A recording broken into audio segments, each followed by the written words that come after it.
Welcome home to USA Global TV and Radio. Ours is a place where dreams take flight, voices are heard, and stories are shared. This is where cultures meet, connections are formed, and ideas are transformed into action. This is your destination for authentic storytelling, diverse perspectives, and meaningful conversations. We're where global stories unite and bridges are built beyond all borders. Discover our world of education, entertainment, hope, and inspiration. Together, we're building bridges worldwide. Subscribe to our USA Global TV channel and download our USA Global TV app. Be our guest or join our team. Visit usaglobaltv.com. With heartfelt thanks to our executive producer, Dr. Jacqueline Kerbeck, music scored by Yifei Tang from Cloud Road Music, creative direction by Paul Garcia, and I'm Al Cini, and I'm very proud to be part of the USA Global TV and Radio family. So join us here at USA Global TV and Radio. Make us your home for global connection.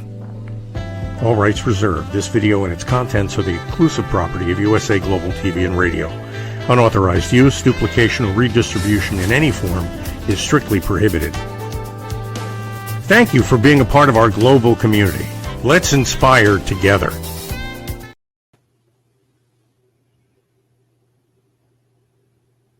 Howdy. Red Laughlin here. We're on The Wise Ones on the USA Global TV and Radio Network. When I'm not hosting a show, I do 3 shows every Thursday. This is the middle of the 3. And I research the human body at the cellular level, chemically speaking. I look for cause and effect relationships. Treat a cause, fix a problem. Treat symptoms, and you'll always be treating symptoms. I specialize in longevity and age-related diseases. That's my focus. That's what I love to write about, speak about. I also publish books for people. I just published one last week.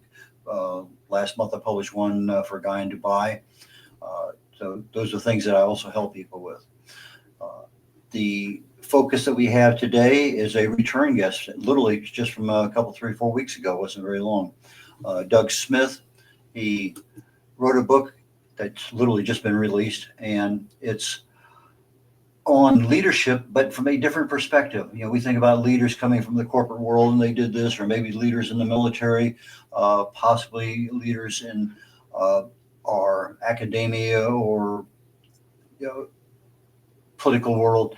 But he's looking at leadership, that the lessons that he learned from prison. And I thought we had a really delightful conversation the last time he was here. So, Doug, please join us. Hello. Thank you for inviting me on the show. Welcome back. And we were just at the beginning and backstage, and the question came up. What is it like once you get sentenced? You're in the court, and they say, okay, you're going to be 5 years, 10 years, 50, whatever. All of a sudden now, stark reality is starting to set in. Now, you were sentenced to prison, and you were up there 4 or 5 years, if I remember right. We'll talk about that in just a second. But the reality of what goes through your brain when all of a sudden now I'm going to be in prison for 10 years. How do you cope? How do you adjust, manipulate your brain to live that next 10 years? That's a really good question. You know, it goes in stages. You know, when I got arrested, it was the end of a long battle with substance use disorder and mental illness that just spun tragically out of control. And so there's the back of the police car knowing that you're not going to get forgiven for this. You're not going to get probation for this. You're actually going to do some time. And so, you know, I had to feel the crush of incomprehensible realization that I wouldn't see my daughter, that, you know, that it was over. Got into county jail and just by the magic of the universe, found a meditation class. So that was an opportunity to sort of connect spiritually, learn to accept my situation, and start a path to recovery. And then, you know, by the time I got the plea deal, we had been through we'd seen the judge many times. And so there was a sense of relief there. And since I was in county jail for 4 months, I was already used to being incarcerated. So getting sent to prison, believe it or not, was kind of a relief because I was no longer in holding. I knew that I'd be getting regular meals and get to see a rec yard and things like that. And I had a 15-year sentence. With the chance of parole at about 2.5 years. So I had hope as well. So, just such a range of emotions, but it's a process. Knowing what you know now, and a close friend of yours, a relative, how would you help them prepare for that kind of transition in their life? Hmm. Yeah, honestly, I would invite them to get into meditation. There's a reason where you're far more accepting of your situation. You can learn to breathe and just notice things. I would say be prepared to connect with anything that gives you hope. So, even if it's a minor program, like sometimes they have chapel programs on Bible studies or substance use classes, things like that, then get connected with them really quickly, because it's good to find sources of hope right away, and just recognize you're not alone. Everyone's in there for a reason. And look for the winners. Look for the people who want this to be their last time in prison, and surround yourselves with them. Okay, when you were in there, did you have any thought that you'd be doing what you're doing today? No, I thought my career was completely smashed to pieces. I had no clue what I would be doing. Believe it or not, I had earned my social work degree and did some public policy work, and also worked at the Texas Capitol and taught as adjunct at UT. Excuse me, that's University of Texas at Austin. So, my downward slide into prison happened after some professional achievement. So it was a bitter pill to swallow to think that I would never get to do that again. And so I thought, what type of trade could I get? Could I be an electrician? Could I be a welder? I wasn't sure, but I just knew that chapter was over. And I was so when I did get back in, it became the greatest job that I've ever had in my entire life. Okay. The aspect of you had an addiction issue, uh, Yes. and we talked briefly backstage about mental health, but particularly mental health that goes unnoticed in adolescence, and Yes. and that's not something we think about very often. We think about mental health issues, but we never really equate that to somebody less than 18 years of age. Uh, what are you finding out about that nowadays? Yeah. So what we know is that probably about 90% of the kids who go into the juvenile system have pretty significant trauma histories. Um, a lot of them have mental illness. It tends to start or reveal itself in very early adolescence. And fortunately today we have words for that people speak without stigma. It's not always true. In some communities, people dare not speak about mental illness. But for me, my symptoms emerged pretty early. I was 11 or 12, completely suicidal, crushed to the ground, uh, fearful of my own shadow. A lot of that was probably trauma related, and a sense of abandonment, but very clear mental health symptoms that did not go addressed. I didn't even know how to ask for help. And, my mom was a single mom. Everyone was under stress. It went unnoticed. And fortunately, I survived it, but it was probably one of the darkest periods of my life, probably second only to going to prison.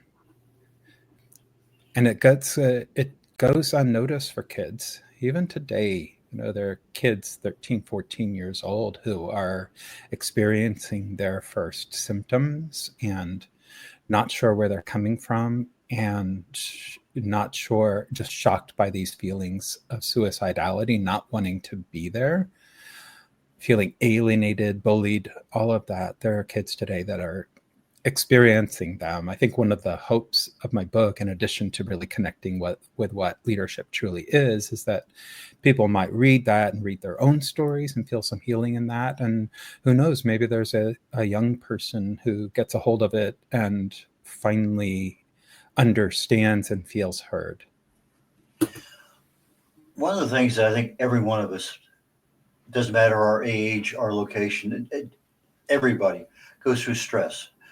And that stress, I talk about it a lot in programs books and things, and when I speak. And some people reach out and they grab a hold of that stress and they will not let go no matter what. It's just, it's theirs, and they are going to enjoy every minute of it. I'm being facetious, but and other people have the same stress, the same boss, the same whatever, and yet it just flows off of them. And those are the two extremes. You have, maybe they're bothered for a couple hours and it's gone, or the other person who just won't let go, and then that becomes part of their psyche because there are other things they won't let go of either. And so when I start looking at, okay, got a mental health issue, what causes that? That's where I start going, why is this happening? Well, one aspect of our daily life, our lifestyle choices, is stress management. Again, we're not taught anything about it. As parents, we have no idea to pass that on to our kids.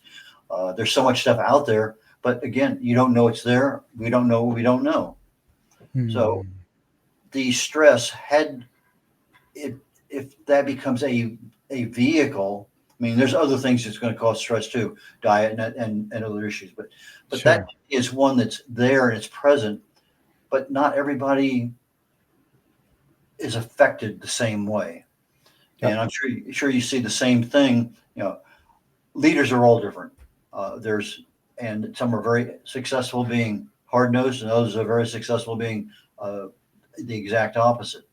So, but if I look at stress, how much do you think that really your inability to manage stress, did that exacerbate everything to that suicidal thoughts?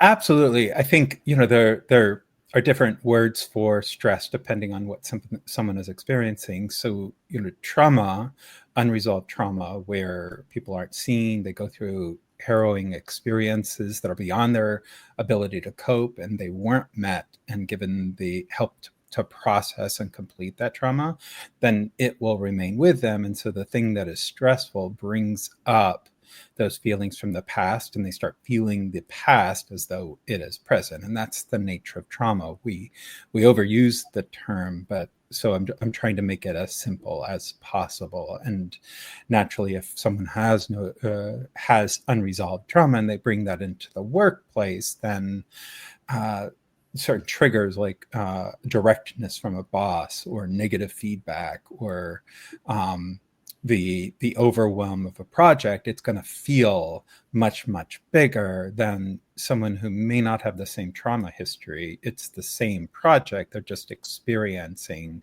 them differently. But everyone feels stressed. And even if you have a trauma history, we can handle so much more than we think. And stress in and of itself isn't a bad thing, right? It's what you feel when you're a high achiever.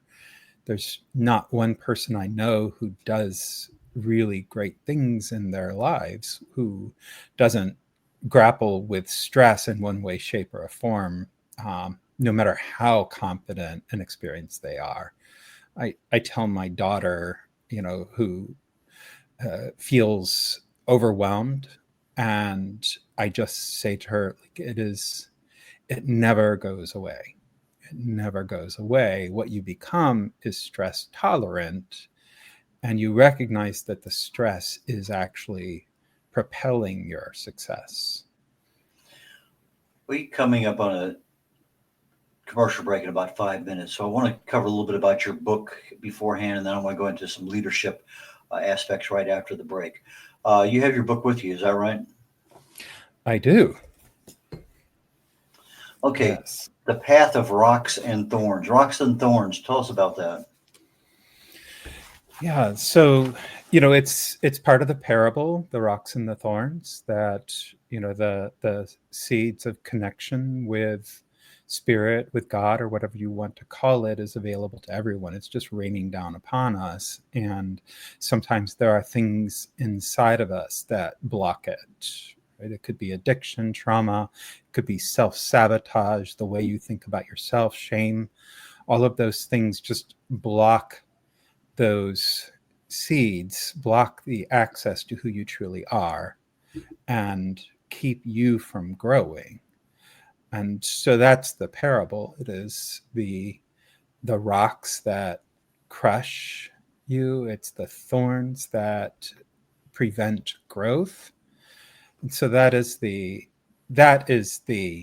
parable. And for me, the path of rocks and thorns really meant for me that I was going to have to go through something unimaginable in order to get to the other side.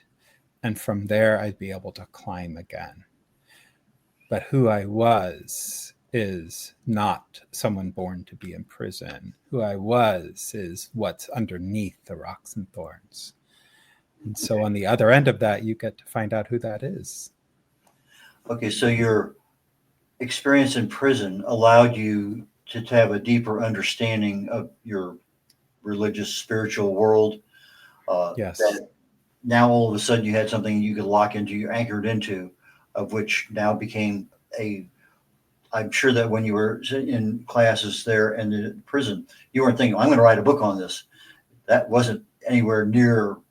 But as you start getting more involved in understanding who you really are and how your story is different than other stories and how you can pull stuff out of your story that's of value to others, Yes. is that when you first started saying, maybe I need to write a book?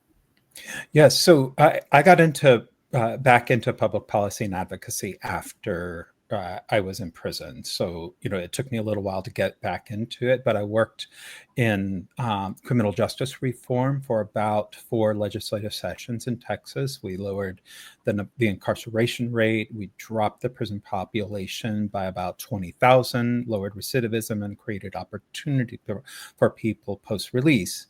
But one of the most important things we did was we created we helped to reduce stigma and empower people who have experienced incarceration, mental illness, substance use by putting them into the lead in many of these campaigns. And part of what we teach is storytelling. We help people to recognize that, yes, you have been through incredibly dark, harrowing, sometimes shameful experiences, but you also made really important decisions. Otherwise, you wouldn't be here working with me and testifying at the Capitol. So you made really important decisions.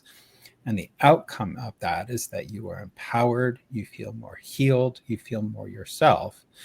And so I realized that that's the hero's story arc, and it is so healing, very healing. And so after years of doing that, I realized that it was time to write my own story. And if I use that story arc, which I do in every single chapter, that people are going to see themselves in that story. So a really good story, you're telling that story for the other person, not for yourself. Storytelling. That's an Yes. art form in and of itself to keep people interested. Have you always been a natural storyteller, or is that something you've had to learn to develop a bit better? Well, as a leadership trainer and coach, story is critically important. We use stories to communicate effectively. It's a great supervisory tool. It's a great way to do advocacy. It's just a really effective way to connect with people, and it gets people into action. So, I knew that, and therefore I had to hone the skill of storytelling.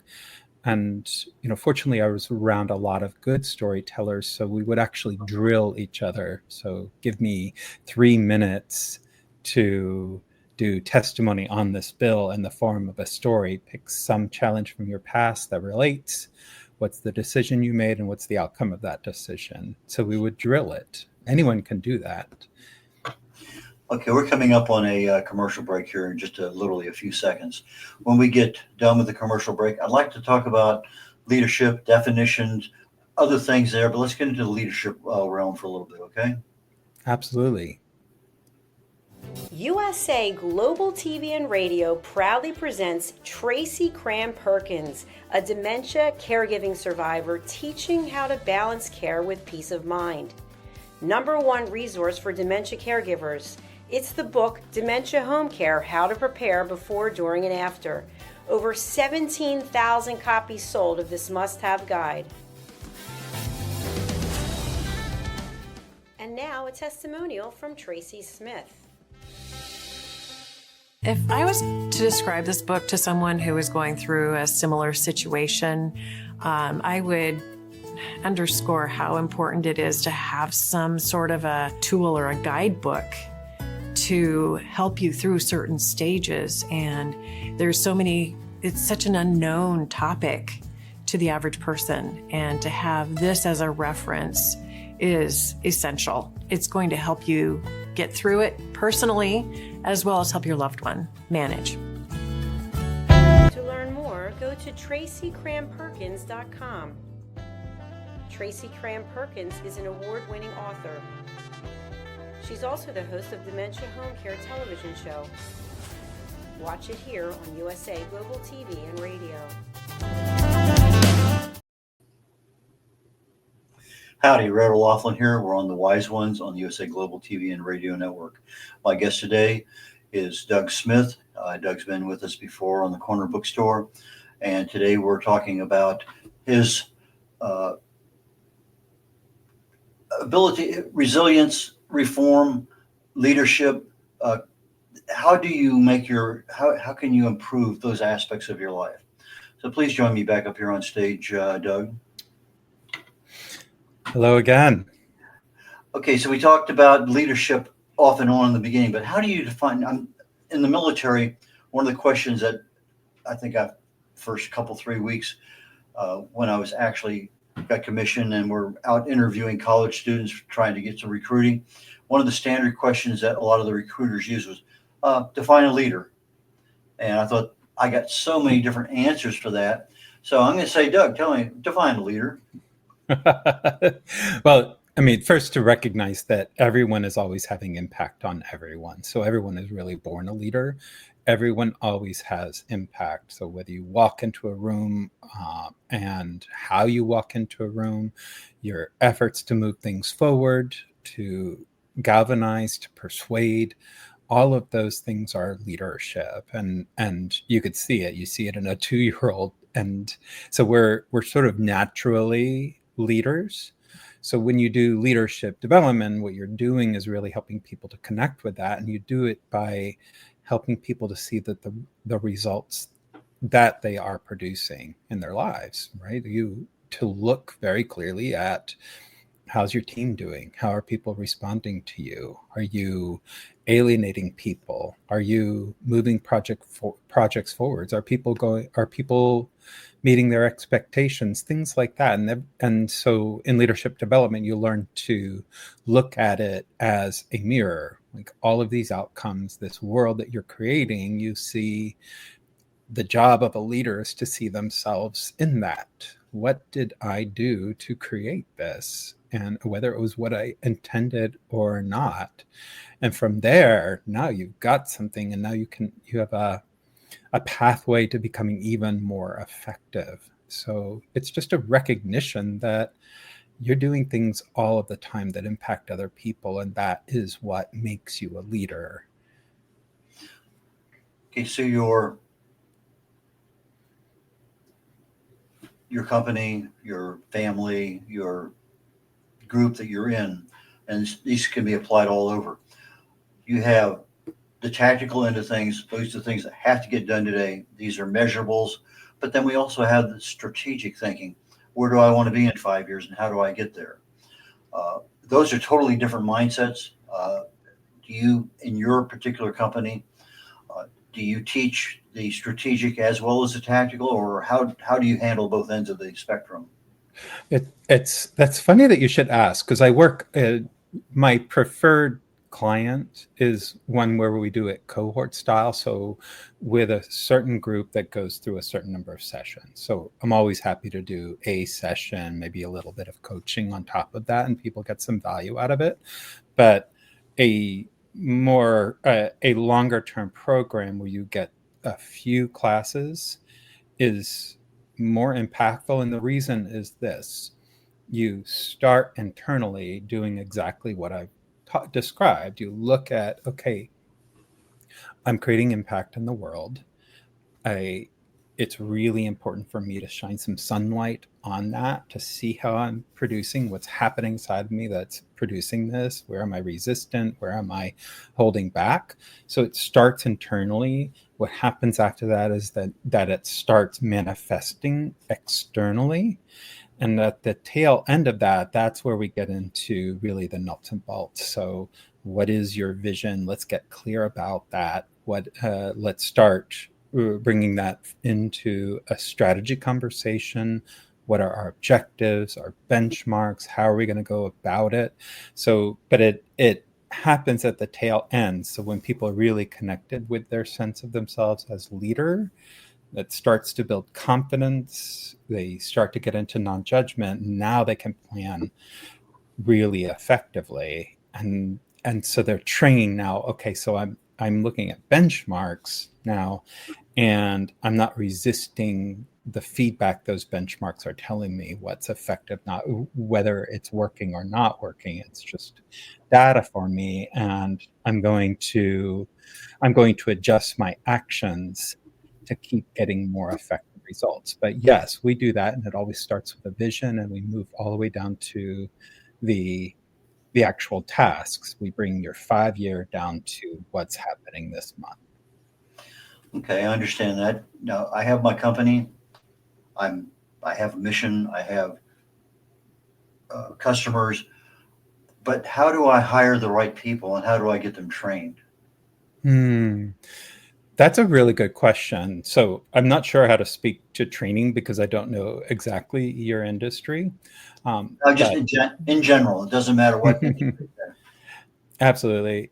So in public policy, I have two people that I'm looking for. Obviously, I want people. When I was a supervisor of a policy shop, I wanted people who could write effectively, who could analyze really quickly, who could feel some level of comfort or at least willingness at a microphone or in front of the press. So I was looking for that. There's another, but I also wanted to hire people who've also been inside of prison, who have experienced mental illness and things of that nature. So they might not have that level of experience that someone more trained does have. So what I'm looking for there is pure coachability. So I want someone who's enthusiastic about that work, willing to learn, but entirely willing to be coached, to get feedback, to recognize where they need to grow. That is what I'm looking for. And that is the quality that's probably more important. I've actually hired people with lived experience who have almost no writing skills, but they were so utterly coachable that I knew I'd be more successful with them than someone who feels like they can do fine on their own. We talked earlier about recognizing mental illness in adolescents, but sometimes when you're in a boss and you have 4, 5, 6 people working for you, and excellent, and then all of a sudden something starts to change, and they're late to work, their attitude sucks, whatever it may happen to be, something's going on. You're dying for feedback, but you can't just go ask them. Maybe you can, maybe you can't. It sort of depends. Some people will actually provide that to you. If you have what's going on, they'll tell you. So there's a lot of stuff there in understanding that human psyche of the person, what changed, and whether it's divorce, that seems to be a major one. That's a big trauma. I had a phone call one day. A guy worked for me. He was going to be out 3 days because he had DUI and he was in jail. And so I didn't mention anything to anybody else. He just had asked for a couple extra days of vacation as far as anybody else was concerned in the group. That's all it was. But you see a lot of these things going on. And as a leader, you have to be flexible enough. Okay, who's going to take over that responsibility for that 3 days or 3 weeks that somebody isn't there? Mm-hmm. Yeah, absolutely. And if you're coachable, as you say, how do you know somebody's coachable? Just because they can do something doesn't mean they will do something. Oh, I know someone is coachable because I'll actually give them scenarios. I'll ask them moments that they failed or received feedback. I'll ask them, okay, so what did you learn from it? When you heard the feedback, what did you do with it? So I really want to know, right? What did you, were you willing to sit with that, even if it was painful to hear? And so that is what I'm looking for. And you can hear pretty quickly when someone says, well, that boss was this and that, so I felt like I needed to leave. Maybe they did need to leave, but you're not telling me that you're capable of getting feedback right now. And that just doesn't work for me. If I can't coach you, I can't train you, and I can't help you grow, and therefore I'm not going to invest in you. So, that's really important. But you brought up another subject. I hope you don't mind me just sort of kicking over to that other track. And you're talking about how stress or mental illness shows up in the workplace and impacts your role, and how do managers or leaders deal with that. And so I write about this in the book. People with mental illness they have a significantly higher unemployment rate. And when they are employed, they tend to be underemployed, far below their skill level. And so I also describe going to work when I was deep, deep into depression, or when I was in a bipolar episode. I describe that, and what you have to go through every single day in order to get through all of your projects and stay on track and not get fired, and yet feel like you want to die. And describe that. And I hope that people hear that and understand it is really important for you to say something. Mental illness is a medical problem. If you were having renal failure, you would tell your boss that you are having some kidney problems and that you need the time off. And we have so much stigma about mental illness, but it is a medical diagnosis, and you need sick time. You need to connect with your resources. And instead, people with mental illness just hide it. And, I can tell you that the one job where I had to walk through it with mental illness, I was ultimately let go from that job. They didn't fire me, they gave me severance, but it was humiliating. And so it's really important. I think I'd love to get that message out there, is if you're having mental illness, then, you really do need to talk to someone. Take advantage of your resources, your time off, and insurance if you have it. Well, Doug, that same issue with the mental illness could also be adapted to people who are alcoholic. Yes. Because it's a substance abuse. It has a stigma associated with it.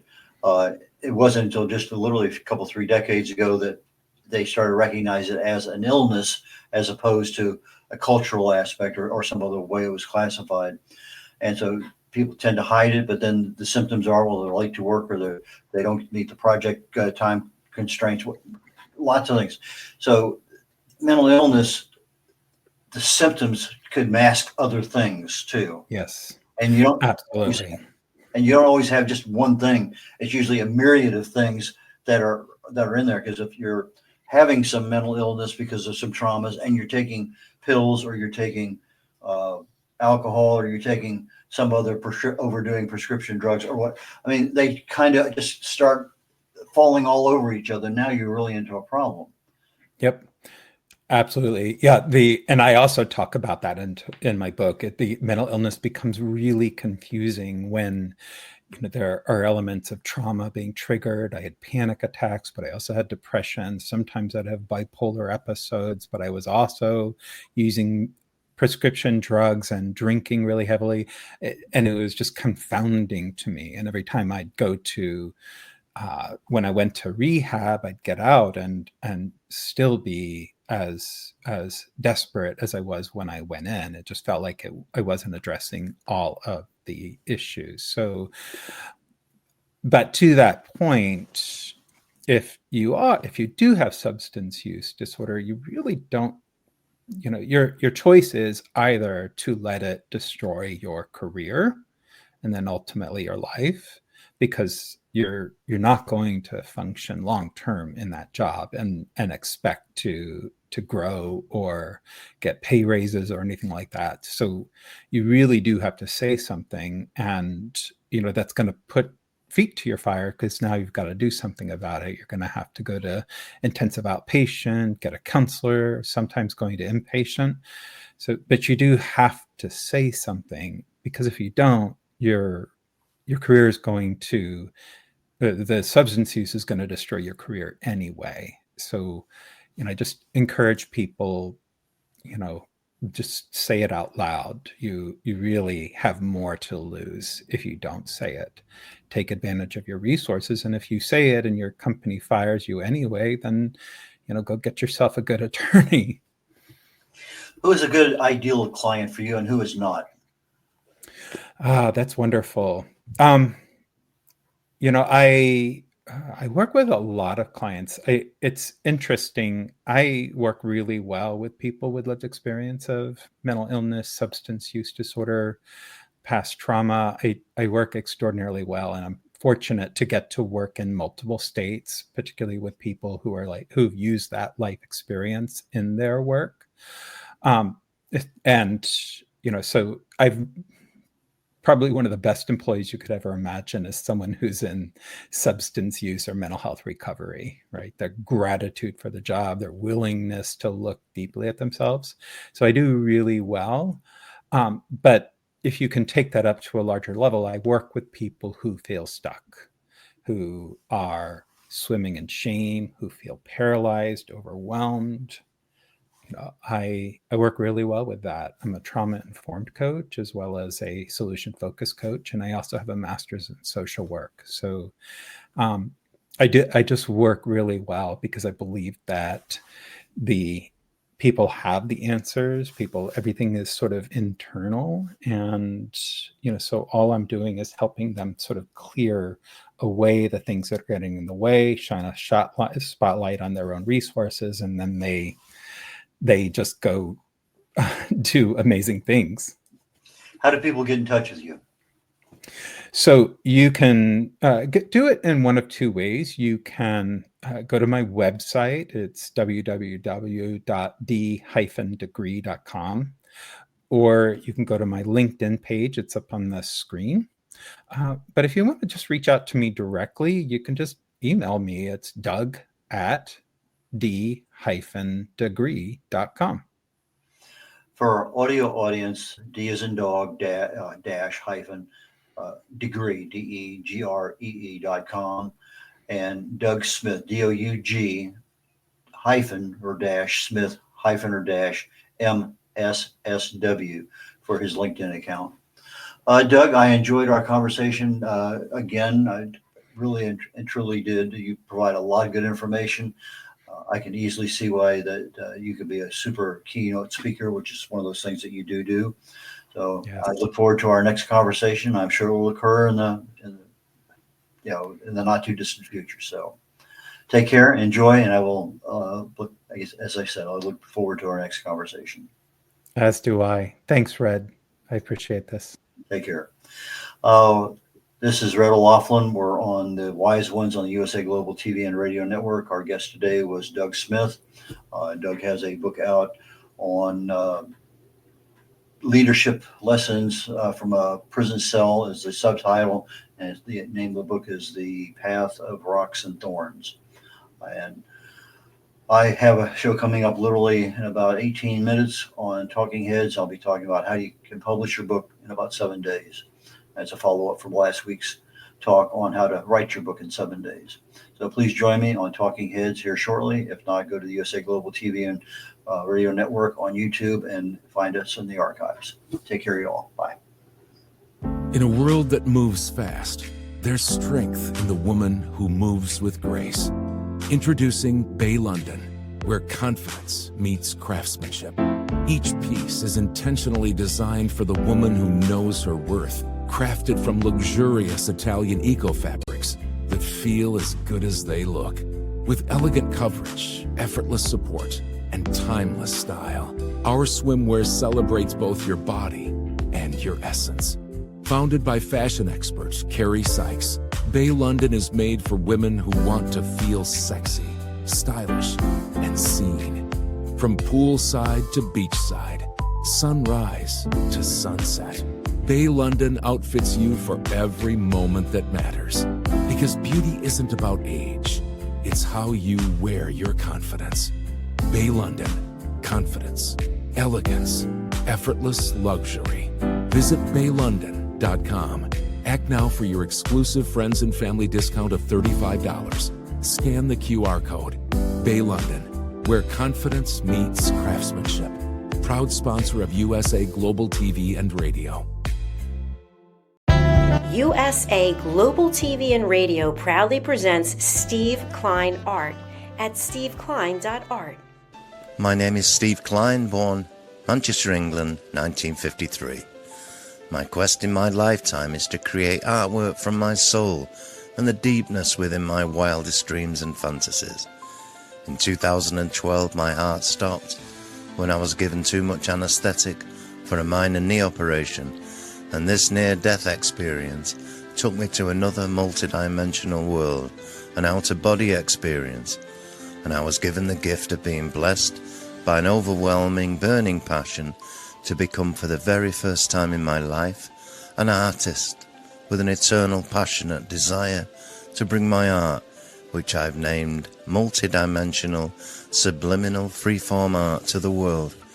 As only 3% recover from what I experienced, and now in my golden years want to release my cosmic, vital energy through my art to allow people to be a part of my cosmic dance. To learn more, email roccogoodwine@gmail.com. For VIP pricing, mention USA Global TV and Radio.